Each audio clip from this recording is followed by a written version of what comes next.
Hi everyone, I'm David Aragona, and this is the June 16th edition of Horses to Watch, where we do a little bit of trip handicapping, looking back at some replays from the past week, trying to find some horses that might have encountered adversity in their races. This week, we're going to take a look at 4 races from last week at Belmont Park, 2 races from their Friday card last week, and then 1 each from their weekend cards on Saturday and Sunday. Let's kick things off with the race from last Friday. It is the 5th race on the card, June 11th, a claiming $35,000 beaten claimer, going 6 furlongs on the turf for the fillies and mares. And let's break these horses from the gate. And this is a pretty straightforward trip in that this is a horse, the number 7, Corey Scores, who was just simply compromised by an extremely slow pace.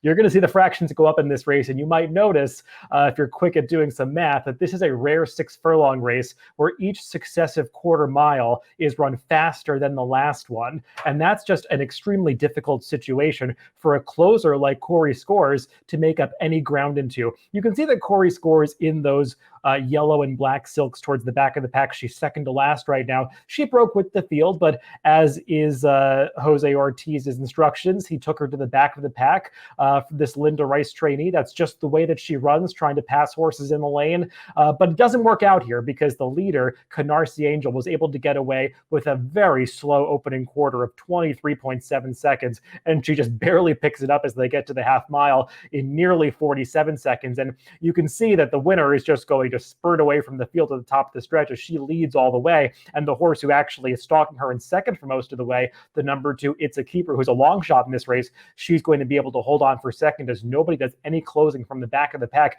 And you see Corey Scores in that orange saddle towel now ducking back to the inside. In addition to the fact that she was trying to close into a slow pace, she also never really got into the clear on the stretch. Jose Ortiz elected to take her inside of horses. That's often not the best place for a horse to try to make up ground on the turf as they try to slice between horses in the stretch. So just the wrong kind of situation for Corey Scores from a pace standpoint. Now, she has actually already entered back. I just did the morning lines for Friday, and she's entered back in a tougher spot on Friday. I think it's a starter allowance race, going a mile and a 16. So she's stretching out. She has been successful going longer in the past, but it does seem like a more difficult field for her on Friday. And again, a race with not a lot of pace to close into. So if that's not the right spot for her, she's a horse that you might want to look for down the line when she gets back into a sprint race.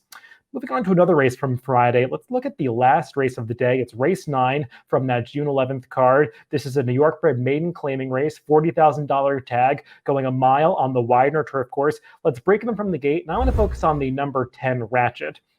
This is a horse for Patrick Quick, who has been steadily improving in recent starts, not really making that much of an impact in many of these maiden claiming races at this $40,000 level. But I've noticed that he's steadily been rounding into fitness, getting a little better. And I think the pattern might look like it's broken here with a poor effort finishing 5th, but he runs a lot better than it might seem. And you saw coming out of the starting gate, he just got a little bit shuffled back, and now he's all the way in last place in a race that does not feature a particularly fast pace. Actually, that long shot who's leading right now, Hurricane Andrew, who's 55-1, he's going to hold on to, I believe, finish 3rd in this race. So it's not a race that really favored horses coming from the back of the pack. And you see that Ratchet is towards the tail end of the field here. He's under a pretty snug hold by Luis Cardenas, a rider who just lost his apprentice allowance. But this rider, he's had some trouble on the turf course, especially since racing has moved to Belmont Park this spring and summer. And I think we're going to see another mistake here as he starts to move a little bit early on this horse. And it's just a situation where the field starts to bunch up as they're not going that quickly up front. And he's going to get spun out into about the 5th or 6th path as they come to the quarter pole here. He's trying to make up ground to get back into the race with a horse who did lose some ground at the start, but you see her, he's moving outside of the eventual winner Portfolio Hedge. And that rider, the jockey who's on that favorite, he's not about to let this horse swoop by him. So he drifts out a little bit into that horse's path, carries Ratchet out into about the 5th or 6th path. And you see right here, in addition to that, Ratchet drifts in a little bit. He's just still a little bit green, and he really loses momentum when he gets caught briefly in behind the favorite there. And Portfolio Hedge goes on to a dominant victory, or he was just much the best. And Ratchet does flatten out at the end of this race and cross the wire 5th, losing a bit of ground at the end. But when you look at the chart of this race, it does note that Ratchet was reported to have bled in this race. So maybe that's another explanation why he flattened out so badly at the tail end of this race after making that big move coming around the far turn. So assuming that he's over that bleeding incident when he appears next time. He's a horse that I think might be able to do better because, as I said at the top,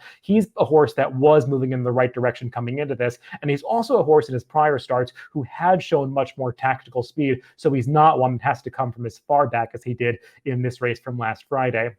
Let's move on to another race from the weekend. It's a race from the Saturday card at Belmont, June 12th. This was actually the feature race of the day. It was the 8th race, a New York bred stakes race, the Danson Renee going 6 furlongs for the fillies and mares. And let's break these runners from the gate. It was a pretty short field, and there was a heavy favorite in this race in the number 5, Sadie Lady, who will go gate to wire and win. Sadie Lady is a horse who was coming out of an open company stakes race where she ran well. So getting back in with the New York breds, she was one that was fancied to win this race. But I want to focus on a horse that actually finishes a little bit behind her. And that's the number 4, Rubies in Time. And you see right here, Rubies in Time is towards the back of the pack, and her rider, Joel Rosario, has taken a really hard hold of her right from the opening bell. I mean, this is a horse who had shown plenty of early speed in her prior starts, often doing her best running when she's on the lead. But for whatever reason, Joel just decided that he wanted no part of using this horse's tactical speed, and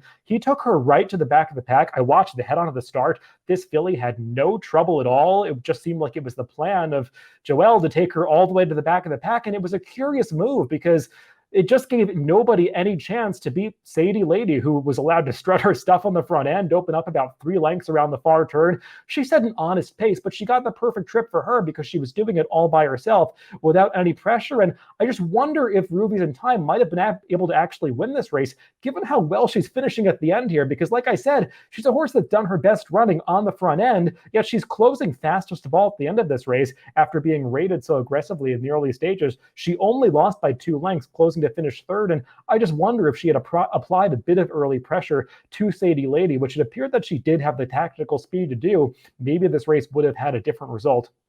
Don't know if she would have won because Sadie Lady, she is a horse with some back class, and she did run reasonably well to win this race, setting an honest pace. But just feel like Rubies in Time, maybe her connections made a bit of a tactical error, not using her early speed in this race. And she has been a horse that has really turned to the corner ever since the winter, going back to last fall for trainer Rick Schosberg, who's done a fantastic job with her. And maybe ultimately she's not going to prove to be a stakes quality horse, but I think if she gets back in a similar spot next time and she uses her tactical speed, she could be dangerous.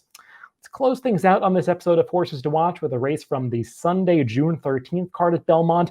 This is race 3. It's an allowance, non-winners of 1 other than, going a mile and a 16th on the inner turf course. And you're going to see why I'm showing this replay right from the start as we break these horses from the gate.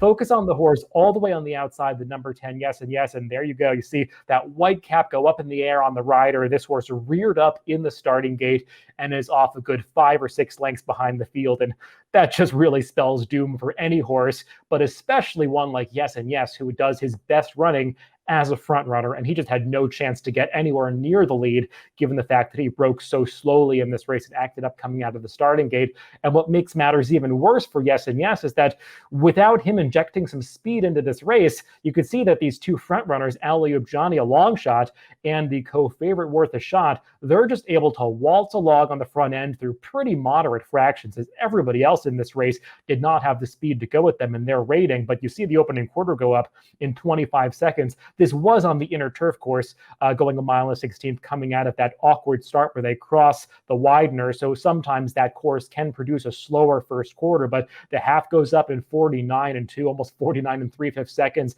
These 2 horses up front are not going particularly fast, and it's no surprise when we get to the end of this race, they are the top 2 finishers. Worth a Shot is going to get to victory, but that long shot, Alley-Oop Johnny, does hold on for second because they got those perfect trips, setting these pretty moderate fractions. And look at Yes and Yes here. He had been towards the back of the pack, but now he's making this 4 to 5 wide run. That's him in that white cap swinging about 5 wide into the stretch here. He makes that big middle move to get into the race and actually gets within about a length of the eventual winner, Worth a Shot, by the time they got to the 5/16 pole. But no surprise, after making that move and exerting that energy to get back into the race following that poor start, he just has nothing left for the final quarter mile of this race. He's going to fade to finish second to last in here. But I do think this was a much better performance than that result might indicate, because he made that middle move within the race. And also, a mile and a 16th, the distance of this race, that was going to be pushing Worth a Shot. I mean, pushing a Yes and Yes anyway. He's a horse that really is stretched to his limit going beyond a mile. I think if his trainer, Phil Gleaves, finds a better spot for him at this level, going somewhere in that 7 furlong to a mile range on the Widener turf course, that's really going to be in the sweet spot for Yes and Yes. And based on this performance and some of his prior efforts, I think he's one that could bounce back in this nominators of one other than allowance condition. So those are all the horses to watch for this week. Remember, if you want to follow these horses moving forward, you can add them to your DRF watch mail on DRF.com. Just go to Horse Watch. You can add these horses to a list into your stable and get email notifications when they run or have workouts or are entered in the future. That's how I like to follow the horses that I highlight on this show. So thanks for tuning in to Horses to Watch this week, and make sure to stay tuned for some future episodes on Wednesdays.